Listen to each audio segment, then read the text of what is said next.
Welcome to Unsportsmanlike Conduct. I'm Tommy Morris. He's Trevor Baru. And Trevor, NFL free agency is looming. DeMarco Murray is going to be a guy who needs to be signed somewhere. We are both in agreement that that's kind of a tough job because Cowboys might undervalue him because they use him so much. So what do you think is the worst job in professional sports? And conversely, what is the best?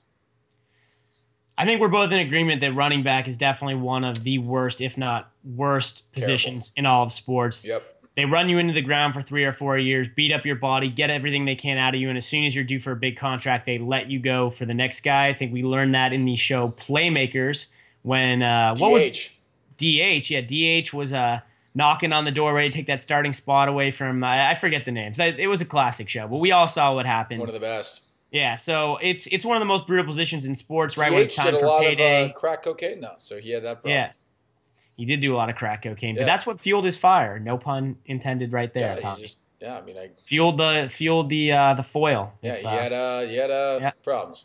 Yeah, another position, Tommy. I think you were talking about a little bit that you probably wouldn't want to do for a living. That's a segue, Tommy. That's how you lead. I didn't remember which one because we had a long conversation off camera about this. I think hockey goalie would not be fun. Kicker in football, a lot of pressure. I can do that. I can do the kicker thing. I could totally do the kicker thing. Totally. I mean, you can do that for 40 years. You do look like the kicker type of guy, though. You know, a guy who people don't really look at as a football player. I look more. They kind of give that face when they see him on the team as, man, you're on the team. Like, go over there, Tommy. I've been told middle linebacker mostly, most of the time. You're talking to some people who lie to you straight to your face. 250 pounds, all muscle. For those of you who know me in person, obviously can vouch for that. So. Tommy, didn't you get rejected from that one ride at Six Flags the other year for not meeting the height requirement? That was a BAC thing. Oh, okay. Sorry, I got all those acronyms. It got confusing. For some reason I thought they said 5'5". You're 5'5". You can't ride. No. What you heard was 1'8". Gotcha. My bad. Which is never mind. Long story. Tommy, just get to the athlete that you wouldn't want to be. Let's just get to the point. I mean, I did. I thought I would not want to be a running back. I thought you wanted to talk about being a boxer. Oh, that's right. Yeah. That's what I wanted to talk about, and then I totally forgot after the whole conversation there. Yeah, no, being a boxer would be awful. Having worked in that industry, and I feel bad saying this, but I mean, a lot of these guys, Floyd Mayweather makes a lot of money, but literally no one else does. A lot of these guys have other jobs. Even some guys who are like going for title fights.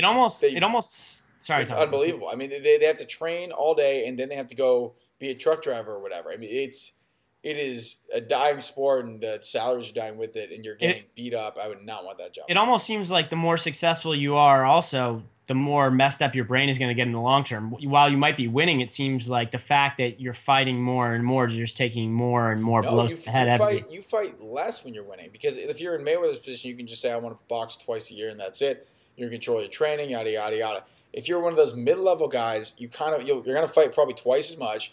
Plus, guys are going to bring you in for their sparring sessions, so you're taking more hits from people. Oh, I see. See, I didn't think about it from that perspective. I was thinking about it more from my perspective in contact sports, where I just got knocked out so many times in a short period during football that I had to call it quits.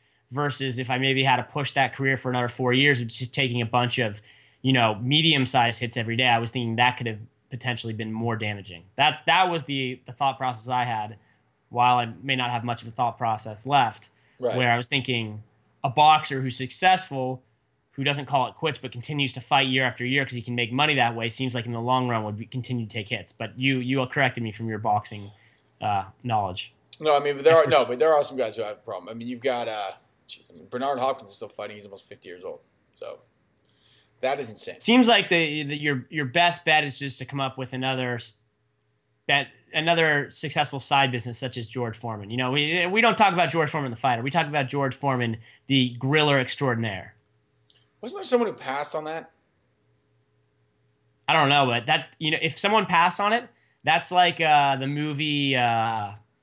What's the Ben Stiller movie where he passes on the disappearing poop spray with Jack Black? You know the movie I'm talking about? Oh, this is Envy. Have you ever seen Envy, Tony? Yes. That would probably be similar to Envy when Ben Stiller passes on investing in the disappearing poop spray. I mean, I would have passed too. But think about it. Why would you pass on something like Hulk that? Hogan. It makes poop disappear. Hulk Hogan passed on the George Foreman grill. Really? I wonder if he rolls over in bed every night thinking about, yeah, he had a divorce after that. Lots of negative stuff. If only he invested in George. I wonder what he makes sandwiches. There's no way he uses the George Foreman grill to make his sandwiches. No, probably not. He probably doesn't grill anything anymore.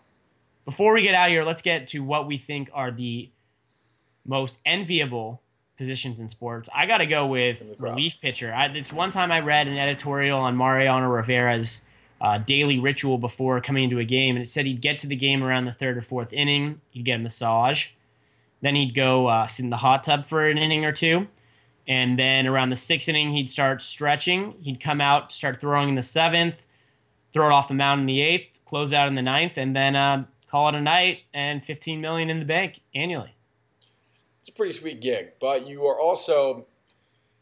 My problem with that is, again, you're going for the number one guy. Like you're saying that you're the number one guy. I don't think that the middle relievers and long relievers are getting that kind of treatment. I think they're kind of because they're the most. I mean, middle relievers now are still getting paid $6-7 million a year. They're pitching once. I can name you some relievers right now that are getting paid that.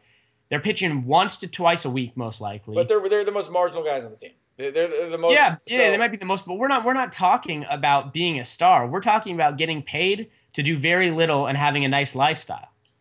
I'm going to go with professional golfer. A PGA Tour golfer. But see, the reason I disagree with you here is because a baseball player's salary is fully guaranteed. So the second that a relief pitcher inks that deal for 3 years, $21 million, it doesn't matter how poorly they perform. A golfer, it's solely on them. So if they're having a slump, they better have some good endorsements because they're not making any money off tournaments. That's true. Didn't think about that. I just think it'd be pretty sweet. There you go. I finally got you. It's been a while. I think it'd be pretty sweet to just walk around and just be leisurely. You look like a golfer, Tommy. You look like a golfer. I like one of those. Oh, you know what? Linebacker golfers. A couple other positions I think of: punter. Punter would be sweet. And long snapper. Third string quarterback would be sweet. Master your craft. You master the long snapping craft.